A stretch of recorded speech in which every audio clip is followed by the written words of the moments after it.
فَإِنْ خِفْتُمْ فَرِجَالًا أَوْ رُكْبَانًا، جب خوف کا معاملہ ہو، جنگ کا معاملہ ہو، تلواریں چل رہی ہیں، تیروں کی بوچھار آ رہی ہے، گولیوں کی بوچھار آ رہی ہے، ایسی حالت میں بھی نماز معاف نہیں ہے، نماز کی حالت بدل دی گئی۔ نماز خوف کہا گیا کہ اس وقت نماز خوف پڑھ لیا جائے، یعنی جس حالت میں بھی ہو سکے نماز پڑھ لو، سواری پر بیٹھ کر نماز پڑھ لو، جس حالت میں بھی تم سے ہو سکے نماز پڑھ لو، مگر اس حالت میں یعنی جنگ کے حالت میں بھی نماز معاف نہیں ہے۔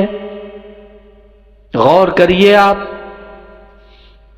شیخ عبدالعزیز ابن باز سے سوال کیا گیا، بہت بڑے محدث اور بہت بڑے مفتی گزرے، ان سے سوال کیا گیا کہ اگر کوئی آدمی آئی سی یو میں ایڈمٹ ہے، اس کا دماغ کام کر رہا ہے مگر اس کا ہاتھ اور پاؤں اور کچھ بھی کام نہیں کر رہا ہے، کیا اس حالت میں بھی نماز معاف نہیں ہے؟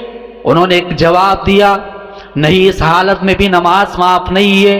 اگر دماغ کام کر رہا ہے اور ہاتھ پاؤں کچھ بھی کام نہیں کر رہا ہے، فاتقوا اللہ ما استطعتم، اللہ نے قرآن میں کہا کہ تمہاری جتنی طاقت ہے اس حساب سے اللہ سے ڈرو، اپنے طاقت کے حساب سے اللہ سے ڈرو، اللہ سے خوف کھاؤ، عبادت کرو اللہ کی۔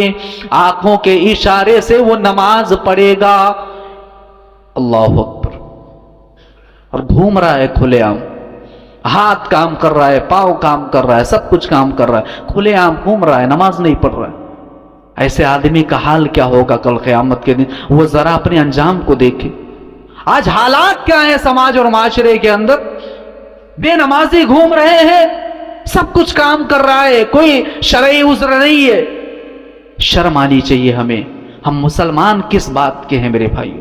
نبی کے دور میں تو صحابہ کرام رضوان اللہ علیہم اجمعین تو نماز پڑھتے تھے، مگر نبی کی صفوں میں گھس کر کے جو لوگ نبی کو دھوکہ دیا کرتے تھے وہ منافق بھی نماز پڑھتے تھے۔